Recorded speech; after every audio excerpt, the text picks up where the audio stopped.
All stations, all call signs. This is Wrecker Actual, over. Stand by for transmission. Prepare to copy. This is American Vindicta.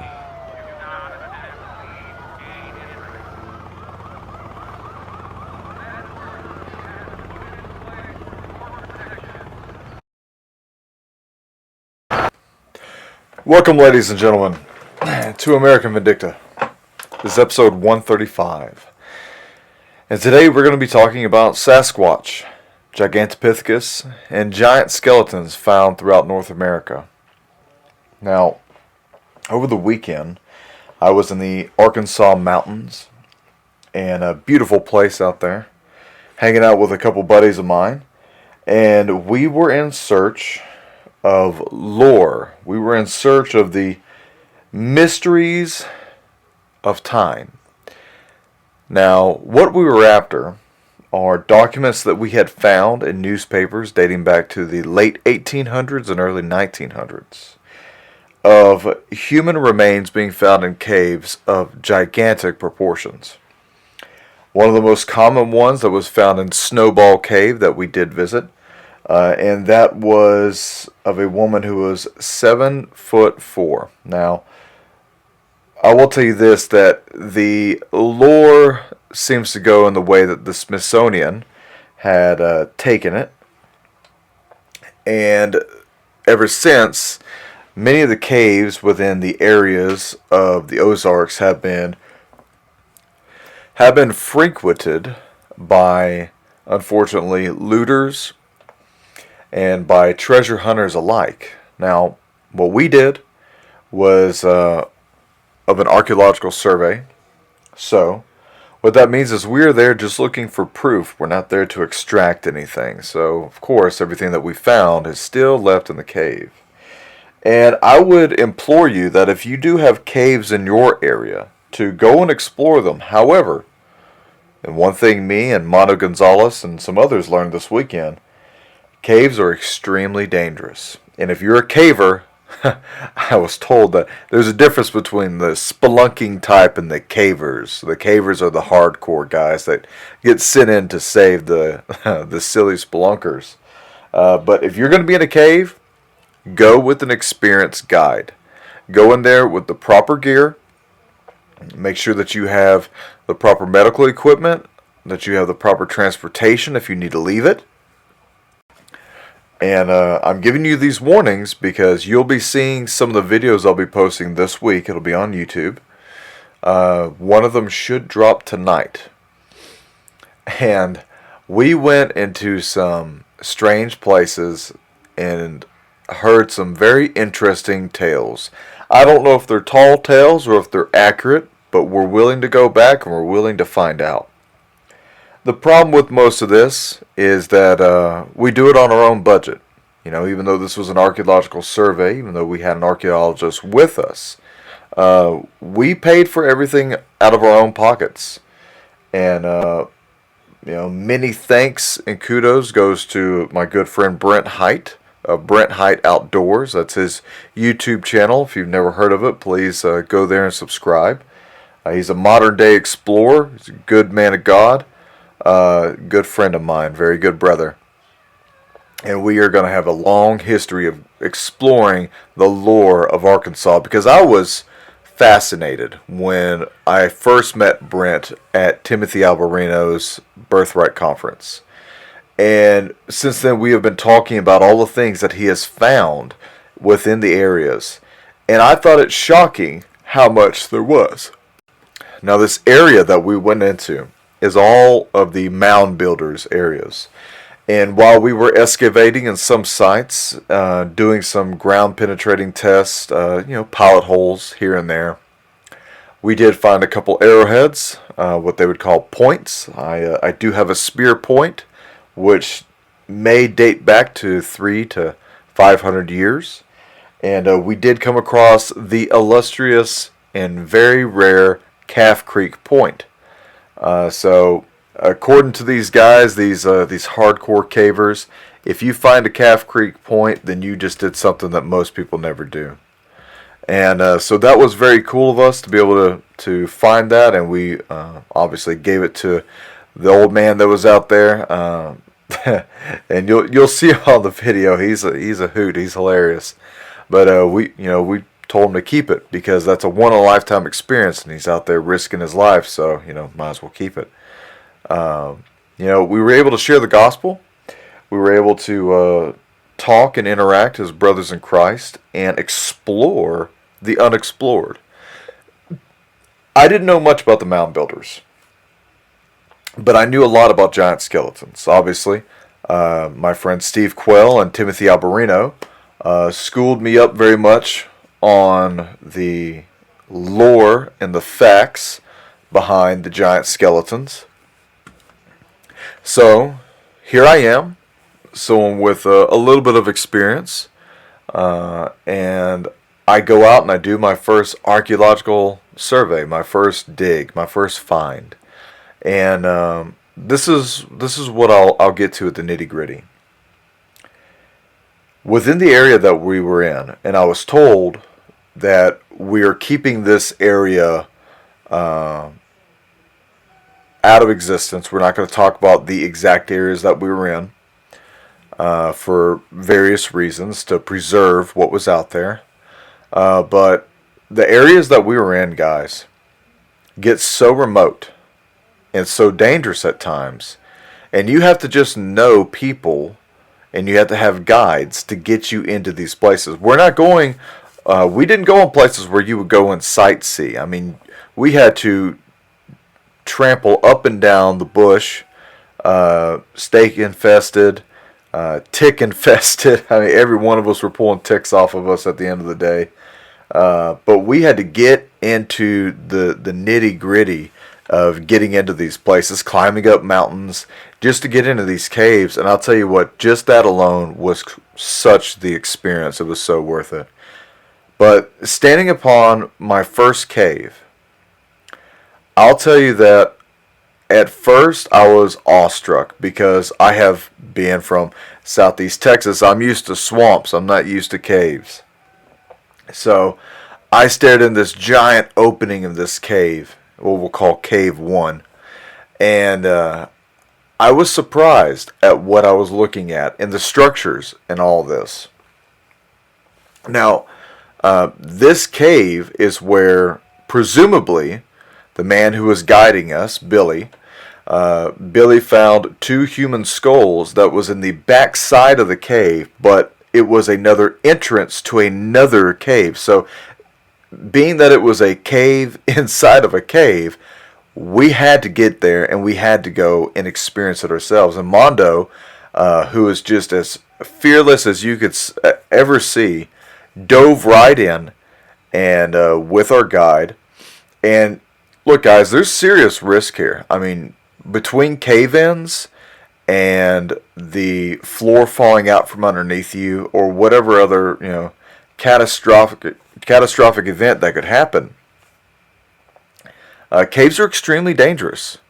Extremely dangerous. So, once again, if you're going to be dumb, you better be tough, because you're going to get scraped up. You're going to get in mud. You're going to hit your head on stalactites. You're going to trip over stalagmites like I did and fell down into a freaking hole. It was embarrassing, but thank God 14 years in the military and law enforcement taught me how to fall gracefully upon my rear end. So I survived, even though I have a very nice bruise to prove I was there.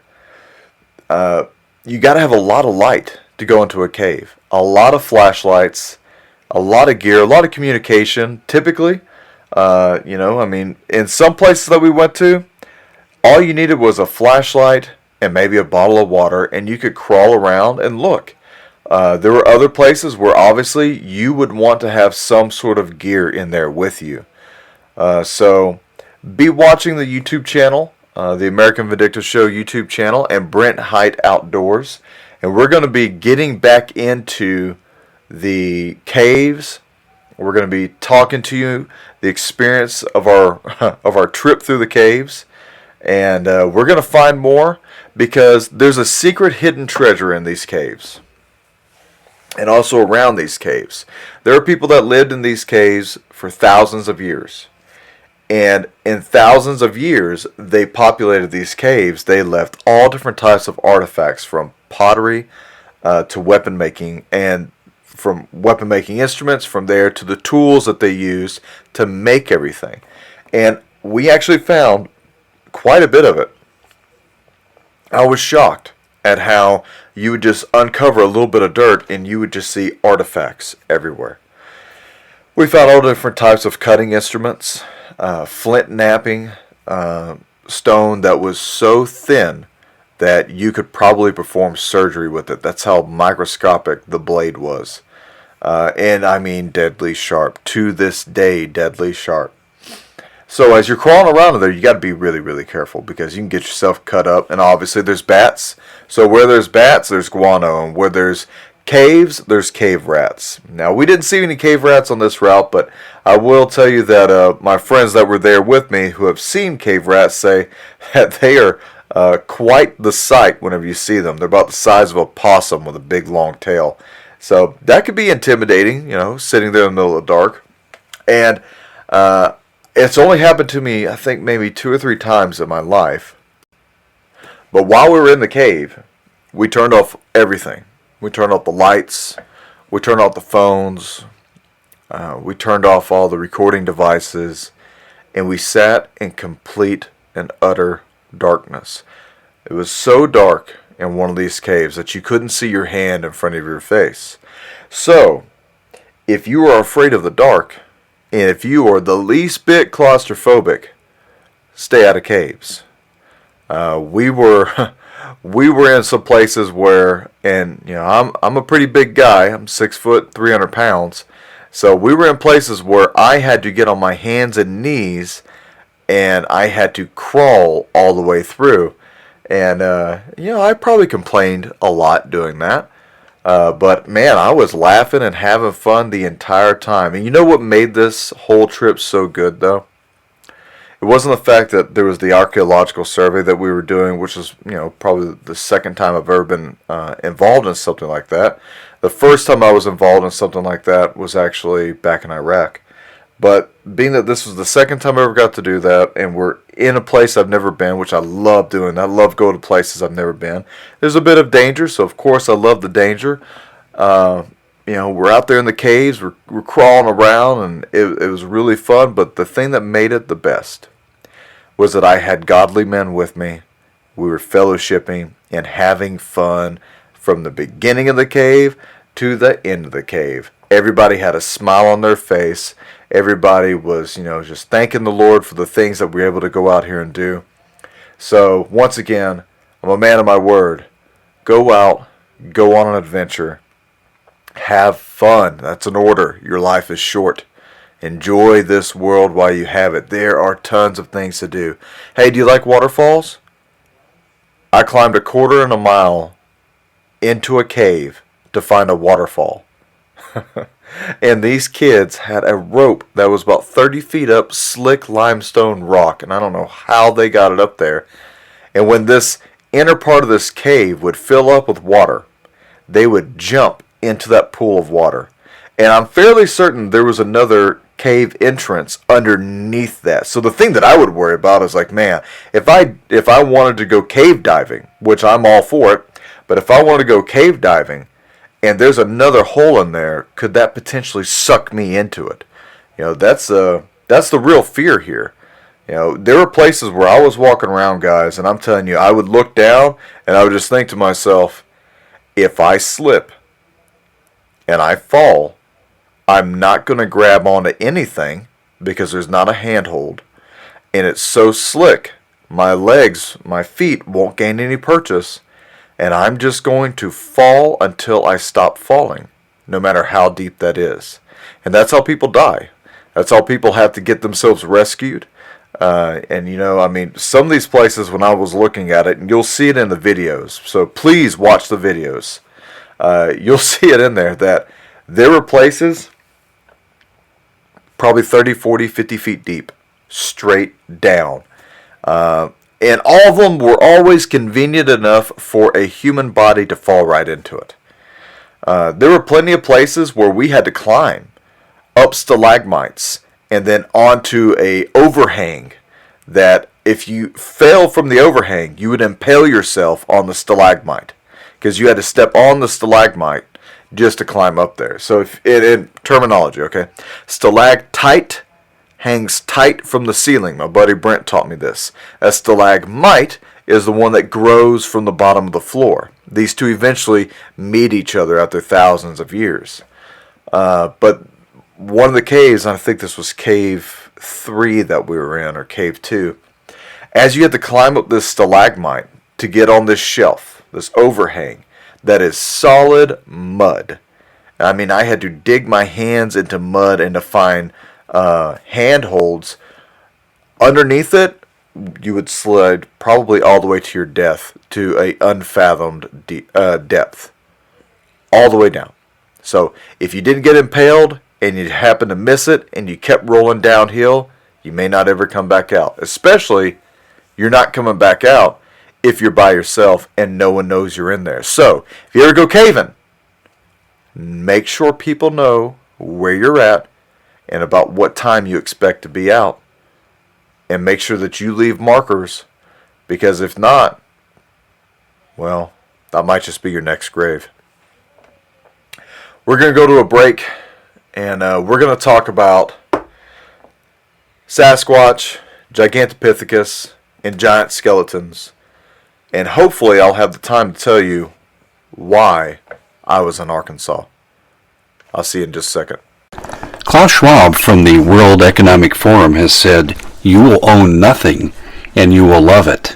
And that's represented by what's going on across the planet today, where the economy of the world is in free fall, and nowhere is it more in evidence than with our own President Biden deliberately trying to sabotage what we have. Access to food, other resources.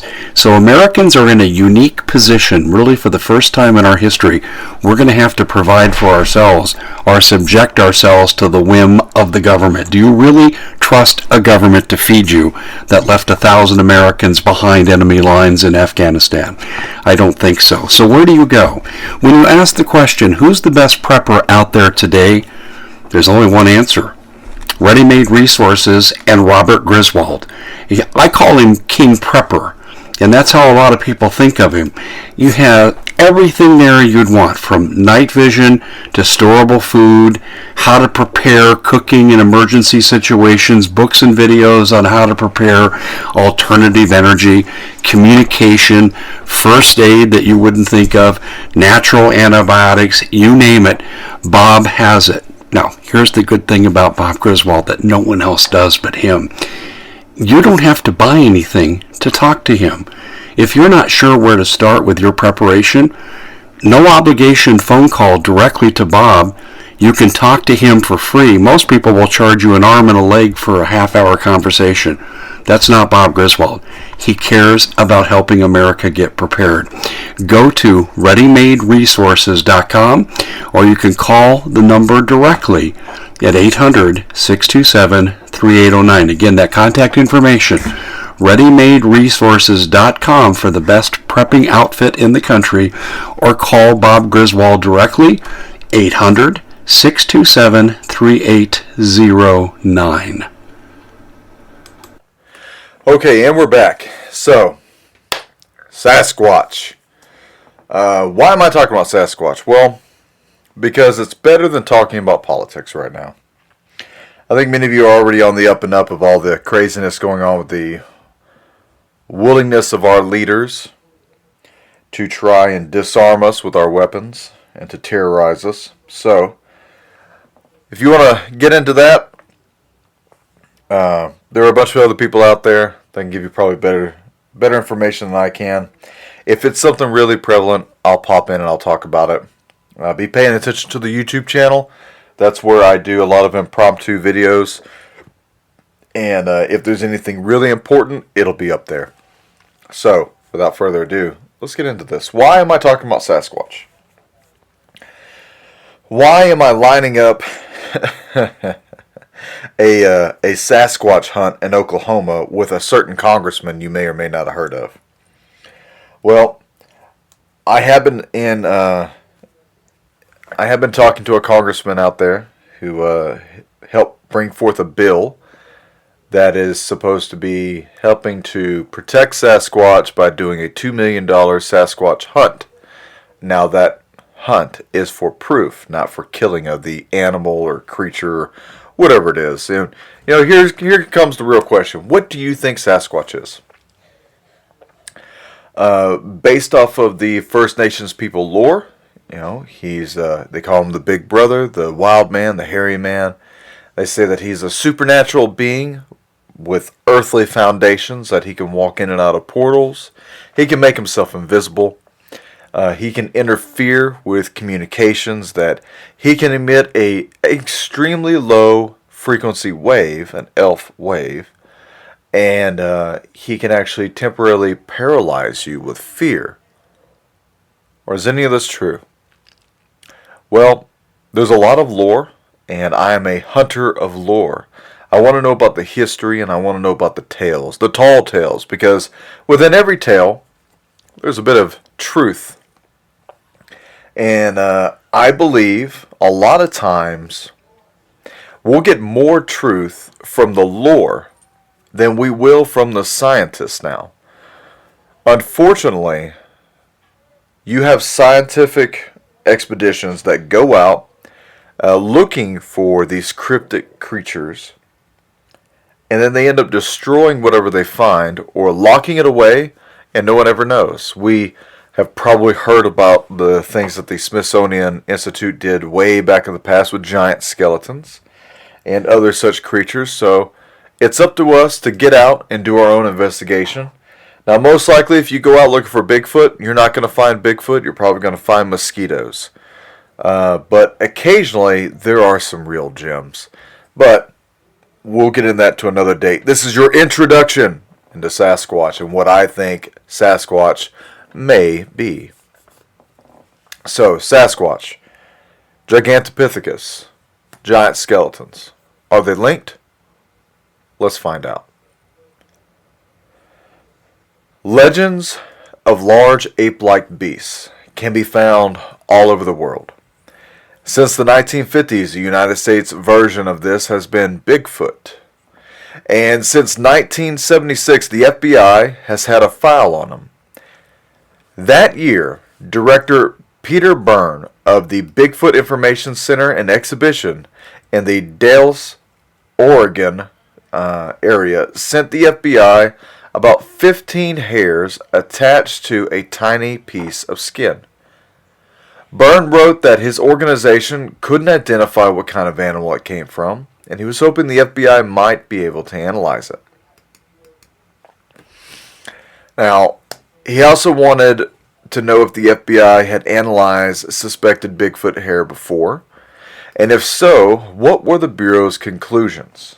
Well, at the time, Byrne was one of the more prominent Bigfoot researchers, says Benjamin Radford, which is the deputy editor of Skeptical Inquirer magazine. In 2019, a lot of people think of Bigfoot as being sort of a silly and a joke or whatever else. But in the 1970s, Bigfoot was really, really popular. That was when the $6 million man had a cameo by Bigfoot. This was also after Roger Patterson and Robert Gimlin released their famous video footage in 1967, supposedly showing Bigfoot in Northern California. It's worth noting that the original evidence that launched the Bigfoot craze, a trail of oversized footprints discovered in the same region in 1958, was revealed to be a prank by logger Ray L. Wallace in 2002. Many people believed the Bigfoot creature in the Patterson-Gimlin film was a costume prankster as well. Byrne has always believed the footage was real. Now, Jay Cochran, who was the assistant director of the FBI's Scientific and Technical Services Division, wrote back to Byrne that he couldn't find any evidence of the FBI analyzing suspected Bigfoot hair, and that the FBI usually examined physical evidence related to criminal investigations.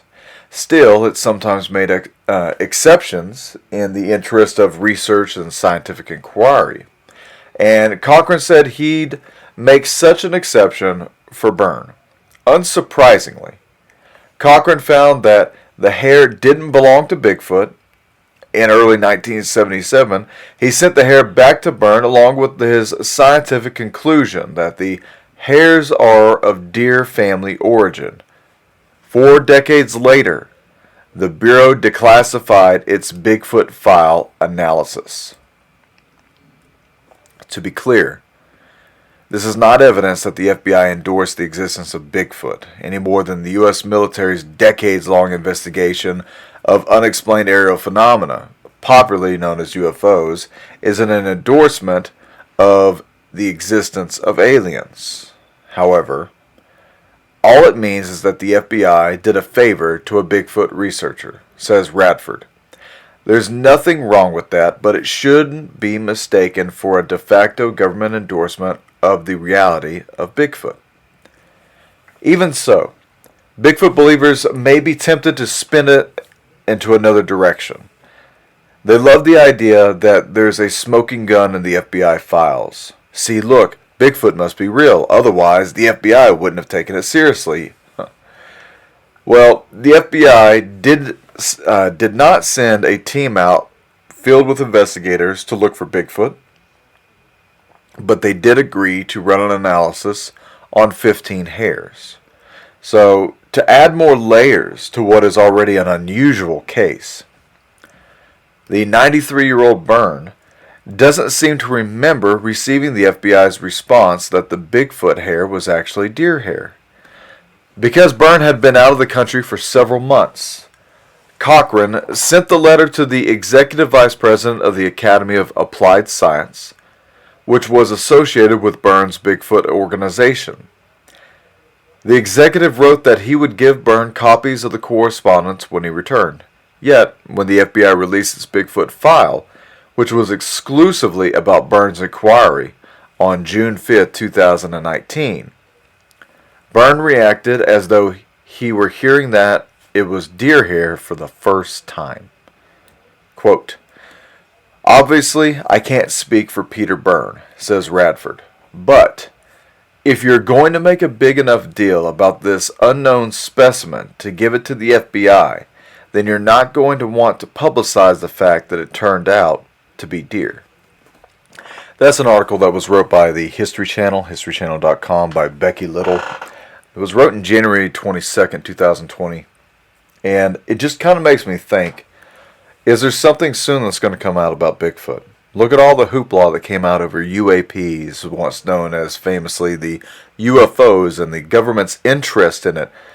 And that the fact that the government says that they even have possession of a craft. We haven't heard anything else about that.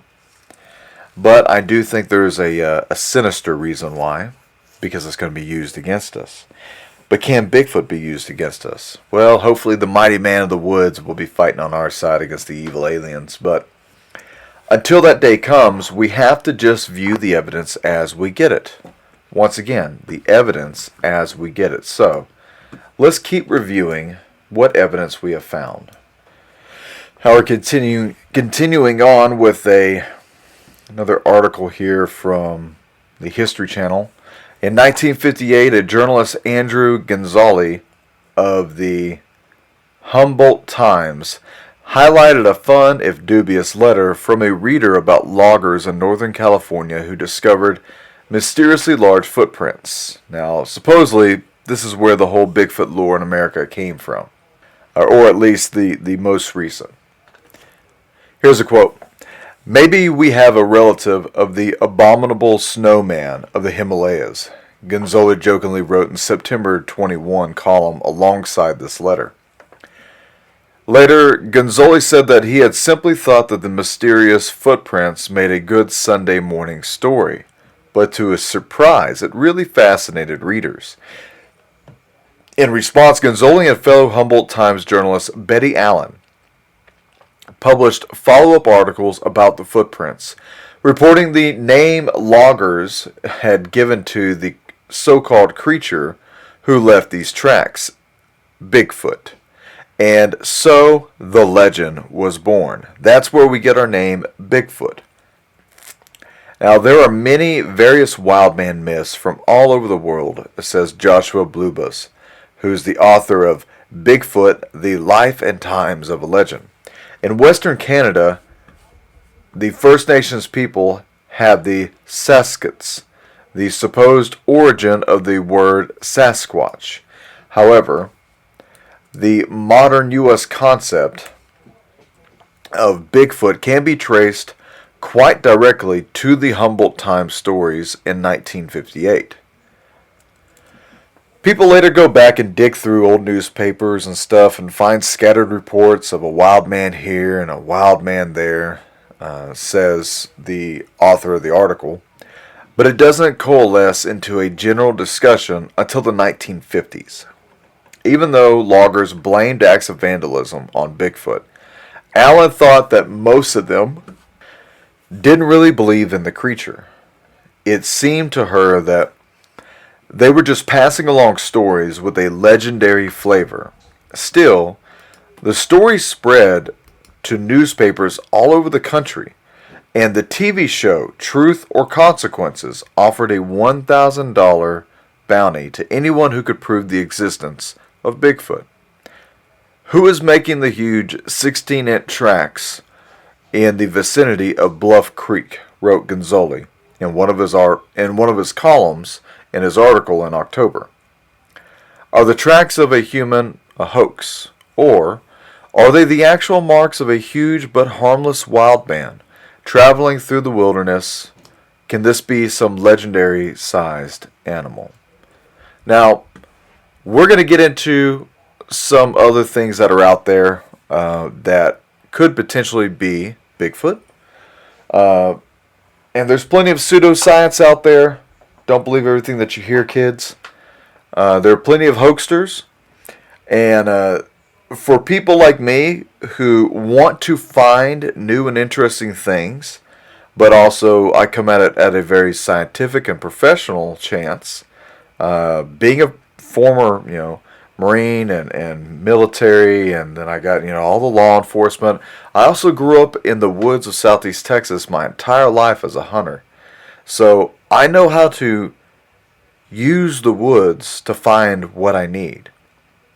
I think one of our problems here is a lot of these guys that are on these Bigfoot investigations and all this that you see throughout the news and on TV typically are a bunch of guys who go out into the woods for one night and, they look around and they believe that Bigfoot is there, and every snap of every twig is Bigfoot surrounding them. I know better because I know the woods, but that's my woods. So where I don't know better is in the Northwest. In the Northwest is the highest accumulation of Bigfoot sightings in the world, at least within the United States for certain, even to the extent that the Army Corps of Engineers has identified their species. You can find this at pinebarreninstitute.com. This is the cryptid history, the U.S. Army Corps of Engineers and Bigfoot. And when this goes out on YouTube later, I'm actually going to give you the article so that you can go and read this yourself and you can look at this awesome picture that they made. Now, in 1975, the United States Army Corps of Engineers, which is the Seattle District Environmental Resource Section, released the Washington Environmental Atlas, aka Provisional U.S. Army Corps of Engineers Environmental Reconnaissance Inventory of the state of Washington in 1975. A 114-page book that cost over $200,000 to make and over 3 years of research to compile. The atlas contains official maps, graphs, status levels, and reports regarding phytogeography, zoogeography, zoogeography, physical geography, and the land use borders for the state of Washington. Also, included are archaeological sites, rivers and lakes of environmental interest, notable geological features, and historical and contemporary points of interest. The book went into great detail, describing the native plants of the state as well as the native animals. Some species were even given their own individual pages, which provided even more detail than other species. One of these native creatures that were given their own page is the legendary cryptid known as Bigfoot. The official information description of Sasquatch from the 1975 Atlas is as follows. The very existence of Sasquatch, or Bigfoot, as it is sometimes known, is hotly disputed. Some profess to being open-minded about the matter, although stating that not one piece of evidence will withstand serious scientific scrutiny. Others, because of a particular incident or the totality of reports over the years, are convinced that Sasquatch is a reality.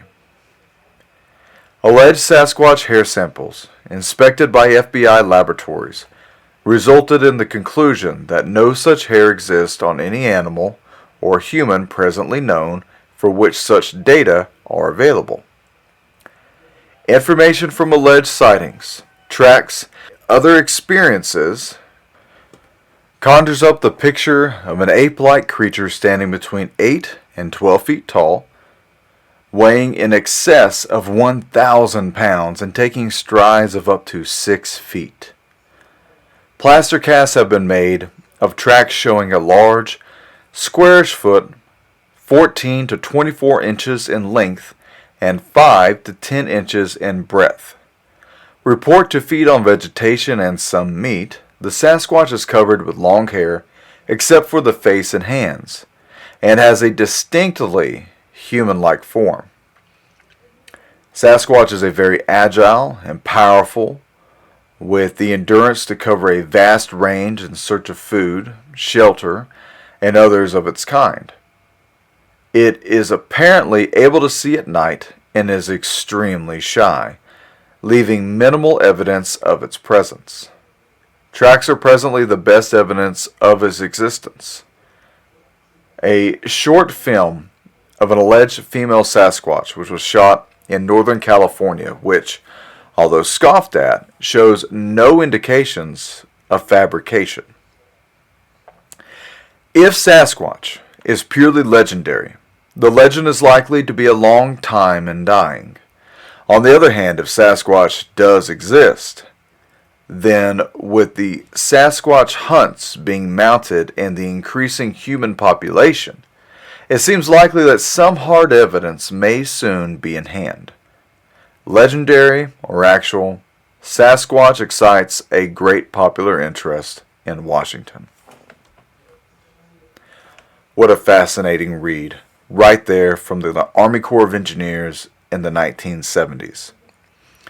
Now, I remember talking with some security guards that we had at the federal buildings that I used to work at, and they would talk to the Army Corps of Engineers. Some of them were a bit of Bigfoot fanatics, and they would tell me that what they are told, so here's hearsay's hearsay, right? This is the lore. What the Army Corps of Engineers would tell these security guards is that sometimes they would be spooked off at their sites. Sometimes Bigfoot would go and steal their lunches or ramble through their tent area or through their cars, or would stalk them and throw large rocks at them. And from what I've read, the rock throwing is a very prominent thing. There are reports of Bigfoot throwing rocks, throwing large boulders, throwing better parts of trees at people, and doing charges at people. There is one report of Bigfoot killing 3 men out in the woods, I believe in California, that were near a marijuana field. This, so far, from what I've gathered, remains to be hearsay. I think they're claiming that the killing of the three men and the way that it was killed was a very vicious attack upon these three people by other drug dealers. Now, that could be whatever it is, but that is still the lore. So when we go through lore, we have to go through and look as much stuff of evidence that there is out there. And obviously you would know that with Bigfoot, the evidence is a mountain high. But I have some other creepy crawlies that I want to discuss with you. With such evidence as tracks, casts of footprints, blurry photos, grainy videos, and other evidence, and over 10,000 eyewitness accounts of having a Bigfoot encounter within CONUS, the continental United States, could there be a mistaken identity? Could there potentially be a creature that matches the proportions of what we know as Bigfoot? Once again, in these accounts, Bigfoot is usually described as being about 8 to 10 feet tall, which is about 3 meters tall and covered in hair. Eyewitnesses would say that they're always 1,000 pounds, which goes to tell you that a lot of people don't know how to judge size very well. And that's nobody's fault. But if you've ever seen a gorilla up close, you will see in your mind what a 400-pound creature really can look like. And gorillas are massive animals, massively strong animals. But they're not Bigfoot. Their height as they stand up will not reach 8 to 10 foot high. They don't have long legs that can make these 6 foot long strides in between each footprint. So what other creatures are out there that can roughly get close to this? Well, historically, we have to go way back in time. And I mean way, way back in time. Probably to the extent that this creature was never on the North American continent and was only presiding in Asia. Scientific evidence for the existence of a modern-day Bigfoot may be proving elusive, but a giant bipedal ape did once walk the earth. A species readily identified in the scientific community as Gigantopithecus blacki was about 10 feet tall, that's 3 meters tall, and weighed up to 595 pounds, based on the fossil evidence that was found. Now, however, Gigantopithecus did not live in North America. It lived in the southeast corner of Asia, and went extinct hundreds of thousands of years ago, according to scientists. The extinct ape is also more closely related to modern-day orangutans than to humans, or our closest relatives, the chimpanzees or bonobos. Gigantopithecus is an extinct genus of ape from the early to middle Pleistocene of the southern China area, represented by one species only, and that is Gigantopithecus blacki. So it didn't have any offshoots. Potential identifications have also been made in Thailand, Vietnam, and also Indonesia of Gigantopithecus. The first remains of Gigantopithecus, which was a 2/3 molar tooth, were identified in a drugstore by an anthropologist, I'm going to butcher this man's name, Ralph von Koenigswald, in 1935, who subsequently described the ape. In 1956, the first mandible and more than 1,000 teeth were found in a portion of China, and numerous more remains have since been found in at least 16 sites. Only teeth and 4 mandibles are known currently, and other skeletal elements were likely consumed by porcupines before they could fossilize. Gigantopithecus was once argued to be a hominin, a member of the human line, but it is now thought to be closely aligned with orangutans, classified in the subfamily of Pongoni. Now, I'm going to stop right there. When we hear the words presumed thought to be, closely allied to. It means science doesn't know. And scientists have such an ego problem with telling you that they don't know something, that they can't render the fact that there could be another version besides what they were told in the university, that they will willfully scoff at evidence, not look at it, or they will write off evidence to be something that it is not. Like, for example, well, probably porcupines ate all the Gigantopithecus, of course. So when we read bogus stuff like this, it's infuriating, especially for a kid like me. I just want to know. It sounds fun. Let's see if there's Bigfoots out there. But you cannot deny tens of thousands of people just within the U.S. who have had some sort of experience. They have seen something. And here we have a gigantic gorilla-like ape, potentially 400 to 600 pounds when it was alive, that was 10 foot tall, matching the same descriptions of Bigfoot.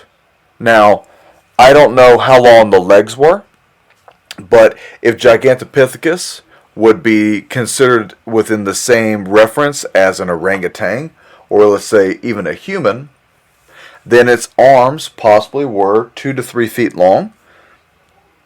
And most likely, this creature's entire height, from fingertip to toe,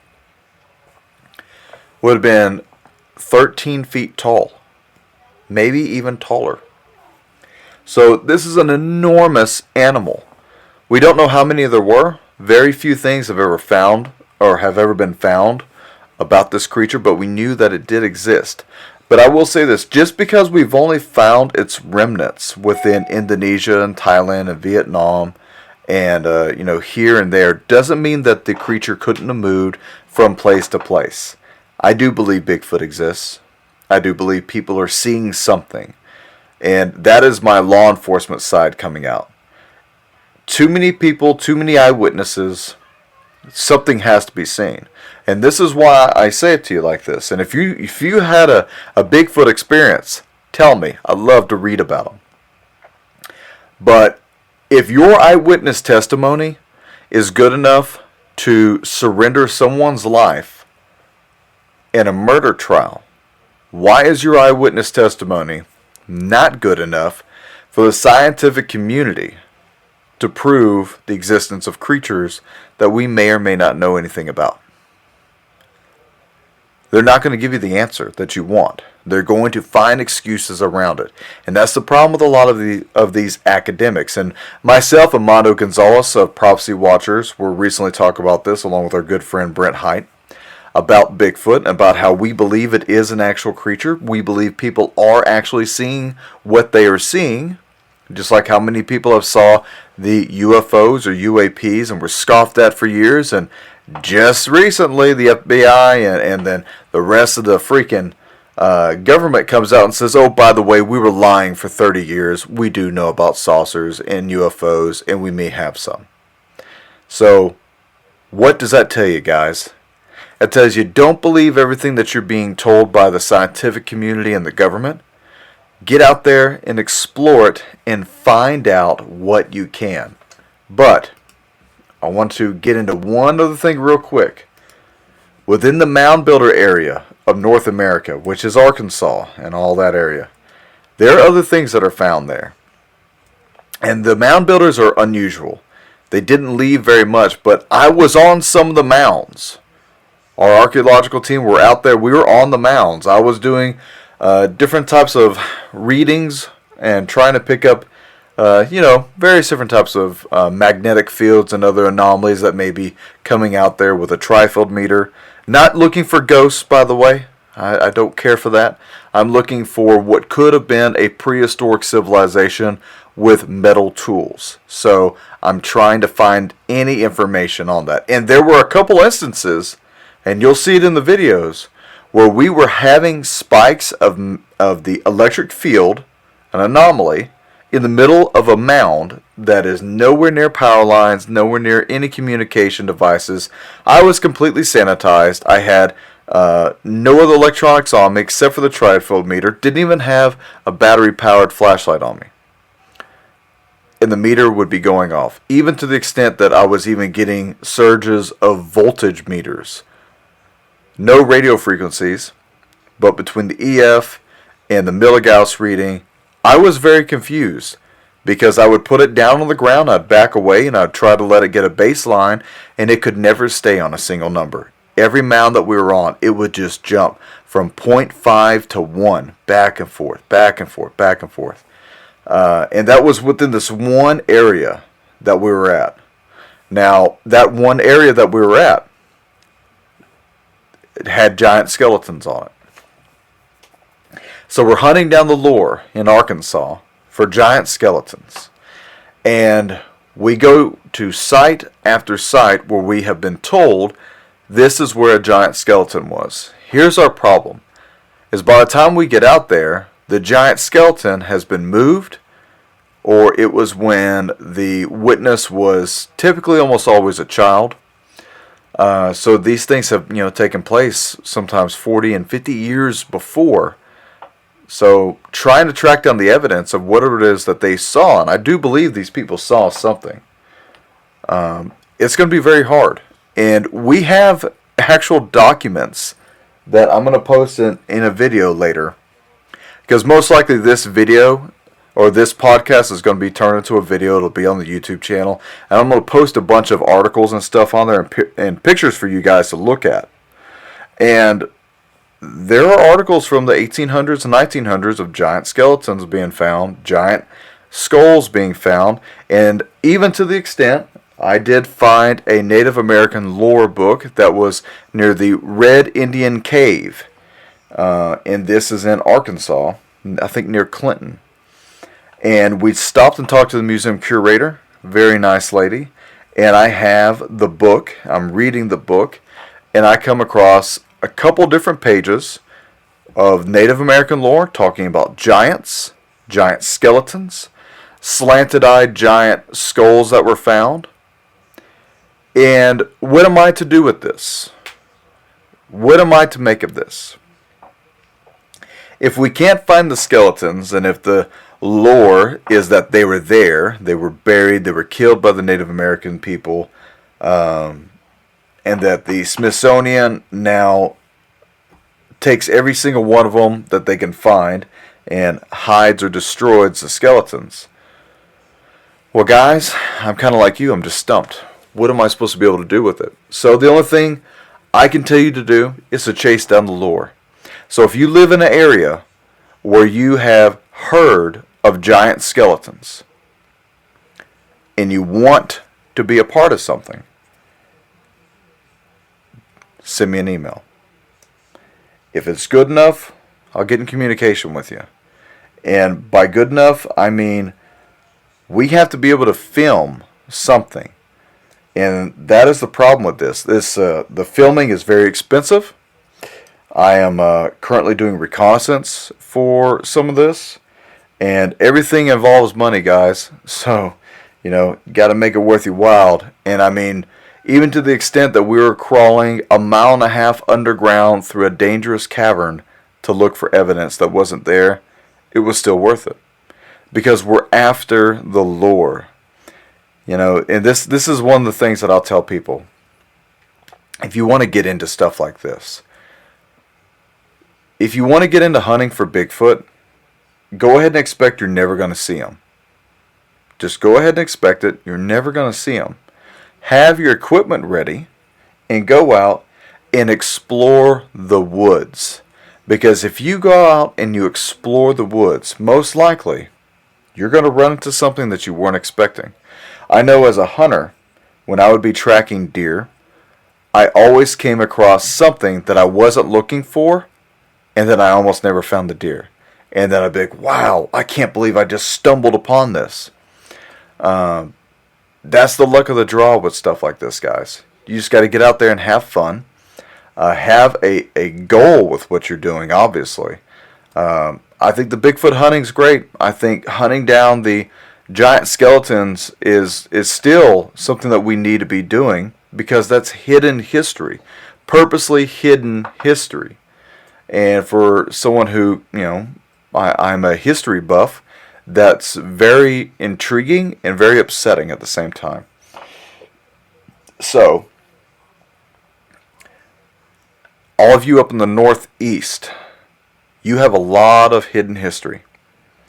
If you have nothing else better to do, go to some of these archaeological sites, some of these megalithic sites. Start hunting for the lore. Stop talking to the scientist.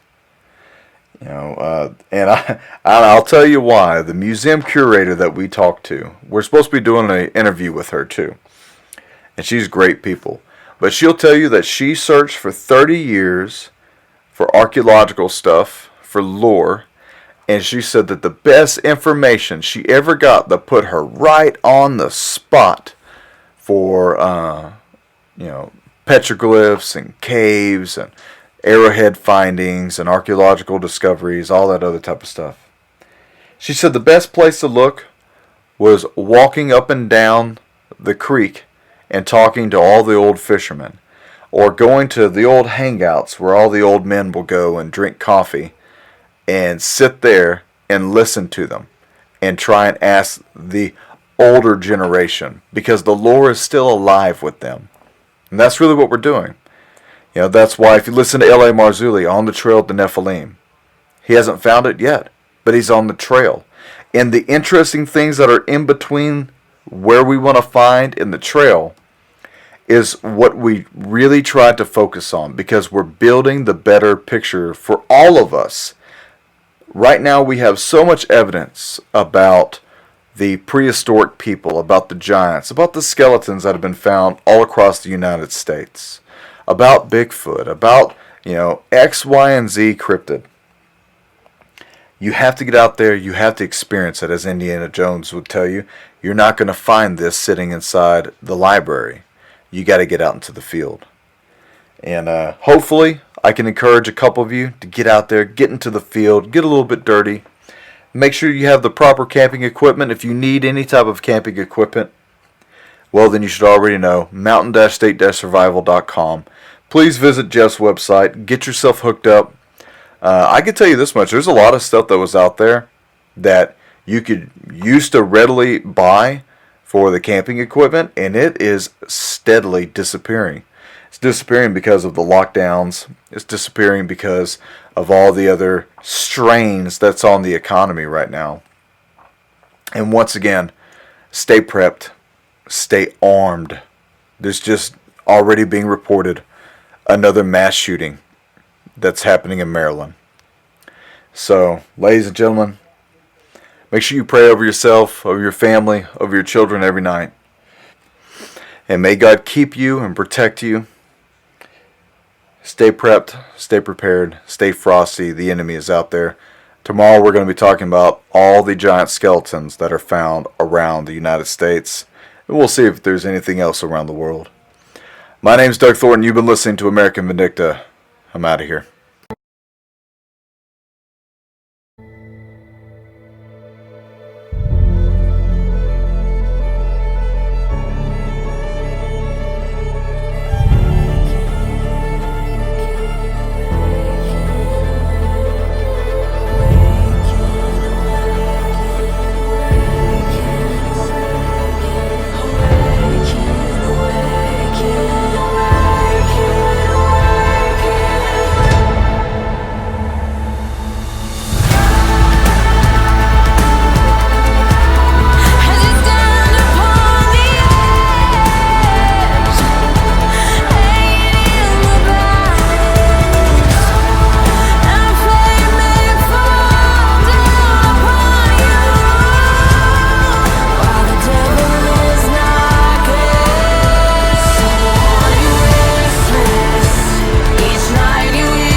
All stations, all call signs. Prepare for transmission. This is Wrecker Actual. Dearly beloved, avenge not yourselves, but rather give place unto wrath. For it is written, Vengeance is mine, I will repay, saith the Lord. End of transmission.